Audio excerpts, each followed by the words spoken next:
Today on The Gastronomer, a new way to cook bacon on the grill. It's easier, tastier, with none of that greasy mess to clean up. Come on, I'll show you. If you're like most people, you'll agree, there's just something about bacon. It's chewy, yet crispy, smoky, and salty all at the same time. It's also the meat vegetarians cite most often as the one they miss. But as much as I love it, there's something I also hate about it. Cooking it, or more specifically, cleaning up after I cook it. My beloved cast iron skillet leaves me with a pan full of bacon grease and a fat splattered mess all over my stove, not to mention my clothes. The oven method made famous by Alton Brown requires a cookie sheet and a cooling rack which don't fit in my dishwasher and are even harder to clean up than that cast iron skillet. Not to worry, I've just discovered a method that will give you the best bacon you've ever had with virtually no cleanup. The secret? The grill.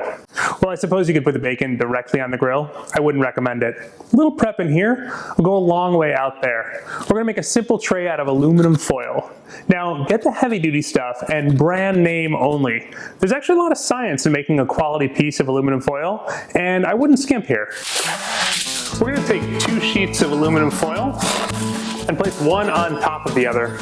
We're gonna flip it over so the shiny side is down and fold in a few times. This will give our tray stability and give us nice, clean edges. Flip the aluminum foil back over so the shiny side is up. And now it's time to make the edges. When you're folding up, you're gonna wanna crease the corners almost like you're folding a birthday present. And there you have it. Now it's time for the bacon. Ooh, before I open this up, I want to show you something pretty neat. This is what's called a shingle pack. I'm sure you've seen it a million times.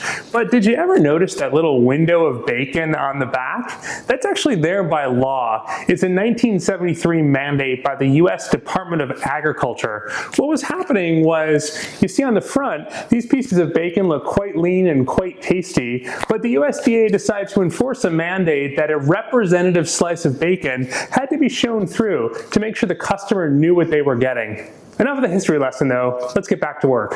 Now for the easy part, we're just gonna get our bacon into our tray. This is definitely not a perfect science. It's completely okay if your bacon overlaps.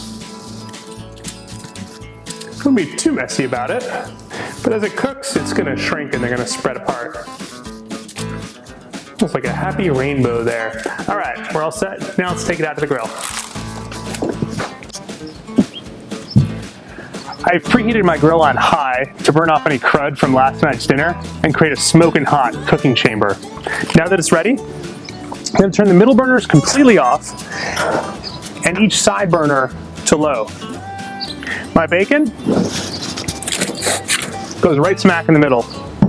That will create even airflow and avoid any flare-ups since the burners below are completely off.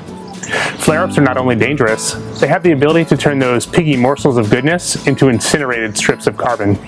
Just like the oven in my kitchen, I'm going to minimize the number of times I open and close the grill to prevent the heat from rapidly escaping. So be patient here. I'm going to check every 4 or 5 minutes.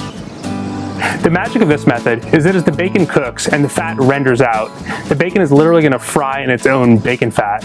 At the same time, there's convection heat inside the chamber which will cook the bacon from all sides. And those fat splatters that you usually get all over your stove, apron, and sometimes clothing will hit the sides of the grill and vaporize, adding to the smoky flavor. Okay, it's been about 20 minutes, and as it's cooked, I've adjusted the side burners to regulate the temperature. There's really no need to flip the slices of bacon, but you can if you'd prefer. Let's have a look and see how it's doing. Okay, it's looking good, so let's go ahead and take it off. I'm going to turn off the burners, so if I drip any grease, I don't start a fire. I'm going to put it on a plate lined with a paper towel. Well, there you have it. Tasty, tasty bacon from the grill. Oh, as for the mess over there, well, it's not a mess at all. I'm just gonna let it cool down and then throw the whole thing in the trash.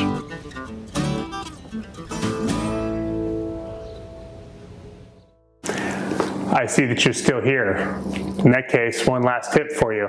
There's usually not too much bacon left over in my household, but when there is, I put it in between sheets of wax paper or parchment paper, into a zip top bag, and into the freezer. That'll keep for about a year, but it never does. When I'm ready to use it, put a strip or two into the microwave for 10 seconds and, well, bacon. Hope you enjoyed what you saw today. Please consider subscribing. You're watching The Gastronomer. Enjoy.